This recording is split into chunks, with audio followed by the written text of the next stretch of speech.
कार्यक्रम की शुरुआत अक्सर सरस्वती वंदना से की जाती है, लेकिन आज मैं यहाँ मेरे पिता डॉक्टर शिवशंकर मिश्र की लिखी एक प्रार्थना से करना चाहूँगी और मैं उसके लिए आमंत्रित करती हूँ सुश्री आस्था झा को, जो मेरी बड़ी बहन यानी डॉक्टर शिवशंकर मिश्र जी की बड़ी बेटी की बेटी है। आस्था,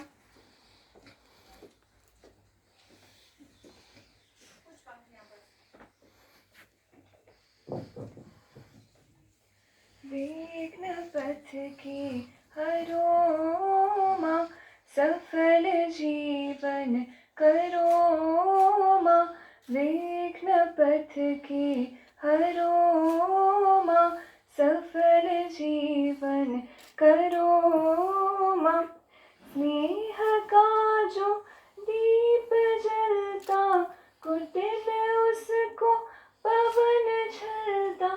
स्नेह का जो दीप जलता, कुटिल उसको पवन झलता। निबिड़तम की इन निशा में, निबिड़तम की इस निशा में, ज्योति से जग वरो माँ। विघ्न पथ की हरो माँ, सफल जीवन करो माँ।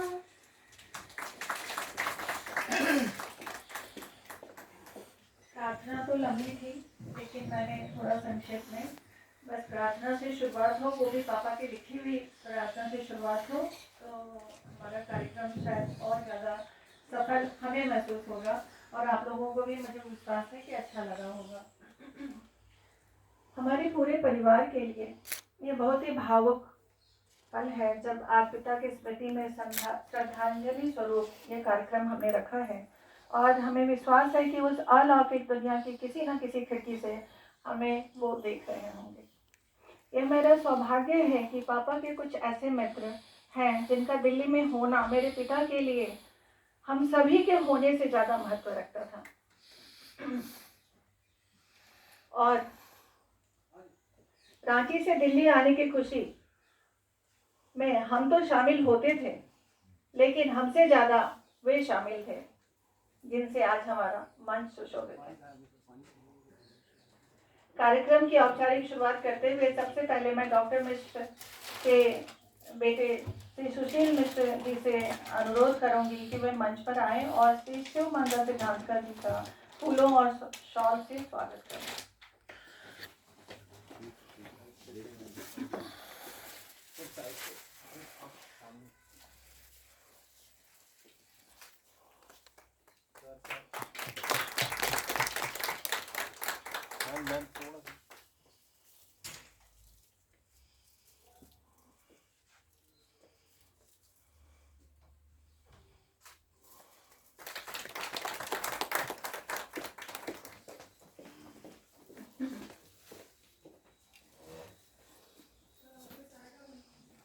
अब मैं सुश्री आस्था झा से ही अनुरोध करूंगी कि वो हमारे आदरणीय श्री राम कुमार केशव जी का स्वागत करें फूलों और शॉल से।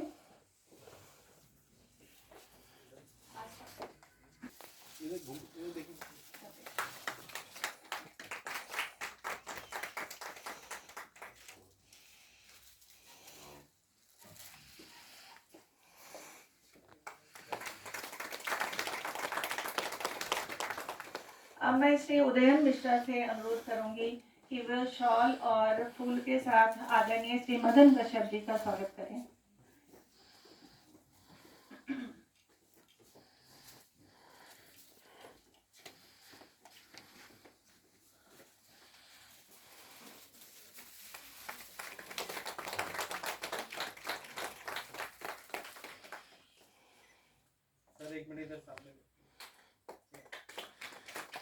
जी के स्वागत के लिए मैं खुद ही उपस्थित होती हूँ।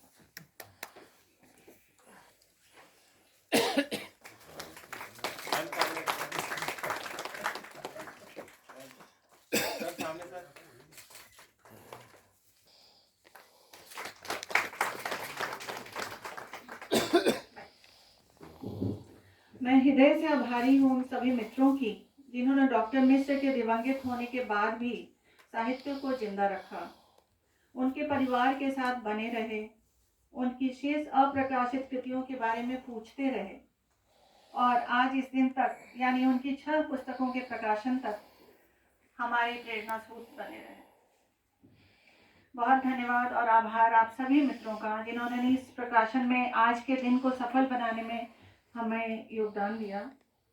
इस मौके पर अब मैं अपनी माँ का भी सम्मान करना चाहूँगी और अपनी हर्षा से अनुरोध करूँगी कि वह नानी को शॉल उड़ाकर उनका सम्मान करें।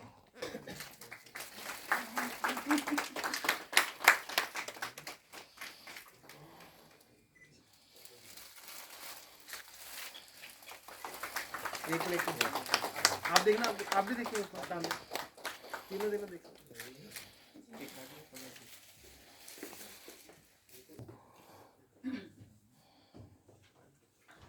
इस औपचारिक शुरुआत के बाद जिस पल का इंतजार था, शुरू करते हैं एक एक पुस्तकों का विमोचन।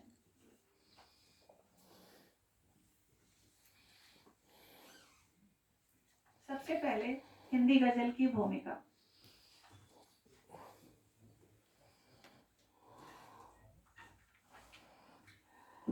इन 6 पुस्तकों का प्रकाशन 3 अलग अलग प्रकाशन संस्थानों के द्वारा किया गया है, जिससे 2 पुस्तकें डॉक्टर मिश्र ने ही विकल्प प्रकाशन को दिया था।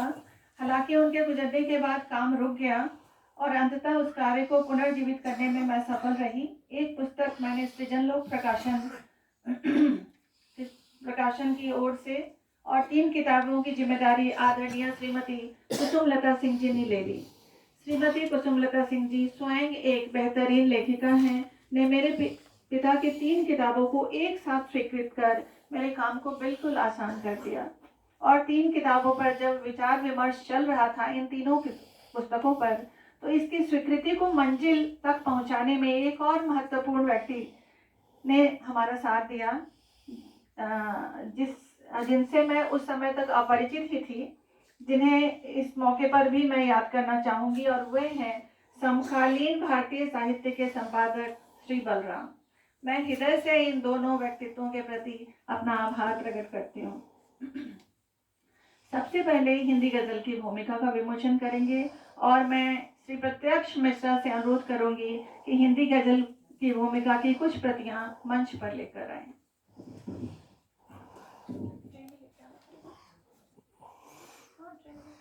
गहरी थी और वे कहते थे, न हादसे से न शौक से न मेरा पेशा है, जवा से लग गई है आके शायरी ही। गजलों में उनकी बहुत रुचि थी और गजल की उनकी कुछ पुस्तकें भी प्रकाशित हो चुकी हैं, लेकिन हिंदी गजल की भूमिका के लिए उन्होंने बहुत बहुत बहुत गंभीरता पूर्वक बिल्कुल समर्पित होकर काम किया। और मुझे खुशी है कि इस पुस्तक के लिए तो जितने भी मित्र उनके मिलते रहे, जिसमें यहाँ आज की सभा में भी कुछ मौजूद हैं, वो पूछते रहे कि बेटा वो किताब कब आएगी।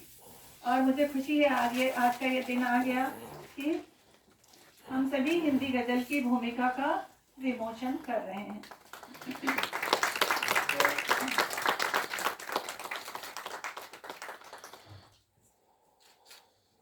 गजलें कहीं जा रही हैं लगातार, लेकिन भूमिका अभी लिखी जानी बाकी थी, जिसका इंतजार था सभी को।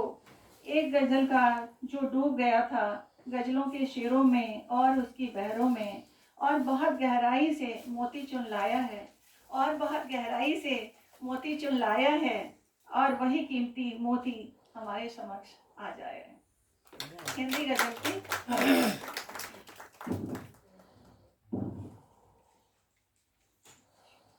अब हम दूसरी पुस्तक का विमोचन करेंगे और दूसरी पुस्तक है गूंजता है आत्मा का ग्राम।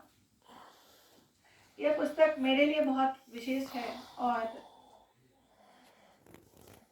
इसके बारे में मैं 2-4 पंक्तियाँ आपके सामने, मतलब मैं अपनी कहानी साझा करना चाहूँगी।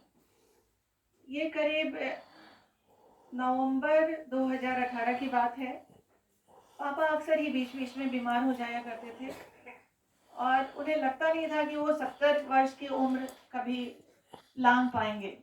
लेकिन ऐसा हुआ कि 2018 में जब उनका 74वां वर्ष चल रहा था और दिसंबर में जब वो रांची से दिल्ली आए और मेरे साथ बैठे हुए थे, तो उन्होंने ये पांडुलिपि मुझे दिखाई और उन्होंने कहा कि बेटा, मेरी शादी की 50वीं सालगिरह आने वाली है और पहले मुझे कभी लगता तो नहीं था कि मैं इस दिन तक पहुंचूंगा, लेकिन अब लगता है मैं इस दिन को पकड़ लूंगा।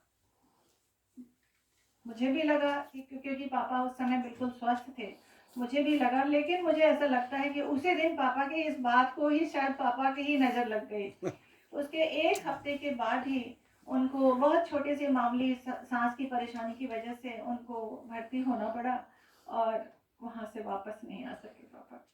तो दिसंबर में ही उनका देहांत हो गया और मार्च में उनकी 50वीं वर्षगांठ थी। और यह किताब मुझे अच्छा लगा कि सारी कविताएं जो कभी ना कभी किसी न किसी तरह से मम्मी को ध्यान में रखकर, माँ को ध्यान में रखकर उन्होंने लिखी थी, उसका उन्होंने संकलन तैयार किया था। और एक कवि के लिए इससे अच्छा उपहार उसकी पत्नी के लिए हो नहीं सकता। तो आज सब कुछ तैयार होने के बाद भी वो किताब आज निकल रही है, मुझे इसकी खुशी है। और मैं अनुरोध करूंगी मेरे भाई से कि वो माँ को मंच पर लेकर आए और पांचों मिलकर इस किताब का विमोचन करेंगे और पापा की तरफ से माँ को ये किताब समर्पित होगी।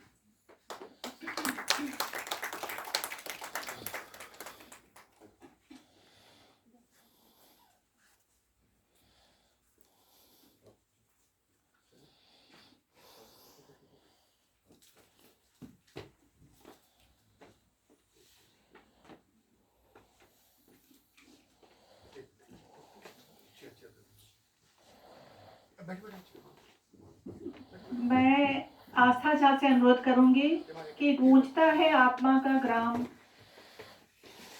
पुस्तक की 5 प्रतियां लेकर आए।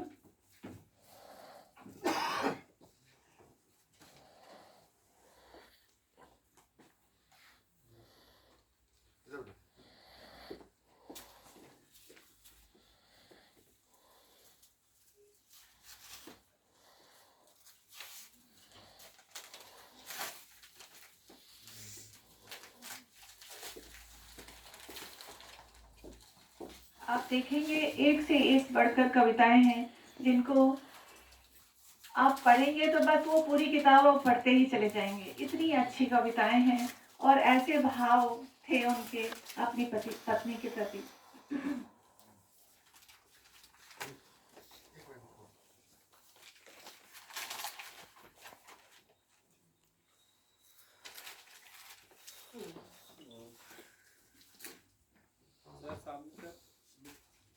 एक बार खड़े हो जाइए।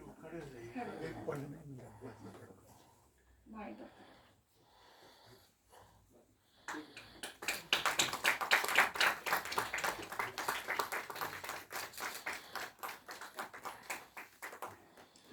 कुछ पंक्तियां मैं शायद माँ कभी गाँव गई होंगी या कहीं पापा से दूर।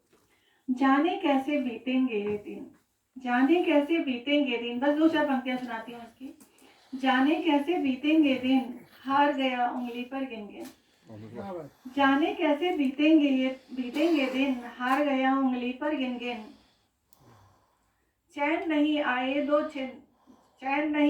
तो दो छिन, बिछड़े जब से प्राण हुए एकाकी हैं। बिछड़े जब से प्राण हुए एकाकी हैं। हफ्ते बीते और अभी हफ्ते बाकी हैं। नाम तुम्हारा लिखा हृदय पर, नाम तुम्हारा लिखा हृदय पर, आंखों में चित्रित तुम सुंदर, जागी आहें तुमसे छुकर। सांसें जैसी बनी बांसुरी, बांसुरी पीड़ा की है। सांसें जैसी बनी बांसुरी पीड़ा की हैं। हफ्ते बीते और अभी हफ्ते बाकी हैं।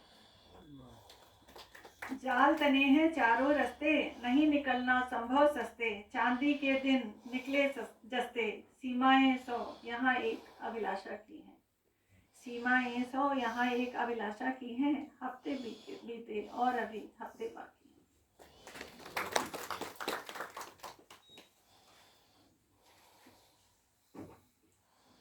और इस किताब में भूमिका लिखी है डॉक्टर ज्योतिष जोशी जी ने। पापा के गुजरने के बाद पहली किताब पर मैंने इसी पर काम शुरू किया था और मैंने इनको संपर्क किया कि सर आप इतने करीब से आपने उन्हें देखा है, तो क्या आप इस किताब की भूमिका लिखना पसंद करेंगे? तो उन्होंने बहुत सहर्ष स्वीकार किया इस काम को, और बहुत पहले, बल्कि वो थोड़े निराश थे। यह किताब असल में 2 साल पहले के करीब और लगभग छप गई थी, और मैं इंतजार में थी कि पापा के 80वें जयंती पर मैं यह कार्यक्रम रखूं। लेकिन चूंकि अब धीरे धीरे सारी किताबें छपती चली गई, तो इतने दिनों तक रोक कर रखना भी मुझे अच्छा नहीं लगा। और आज का दिन आज उनकी 79वीं जयंती है, और 1 साल पहले ही 80वें के प्रवेश में हम लोग ये कार्यक्रम कर पाए, इसकी मुझे और भी खुशी है शायद। तो मैं डॉक्टर ज्योतिष जोशी जी को बुलाना चाहूँगी पहले, लेकिन मैं हर्षा से अनुरोध करूँगी कि हर्षा आप आएँ और डॉक्टर ज्योतिष जी का एक संक्षिप्त परिचय दें।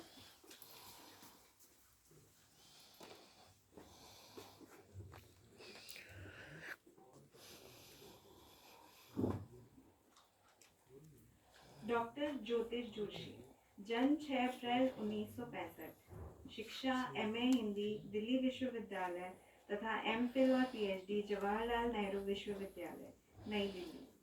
व्यवसाय साहित्य, कला और नाटक रंगमंच के प्रसिद्ध आलोचक।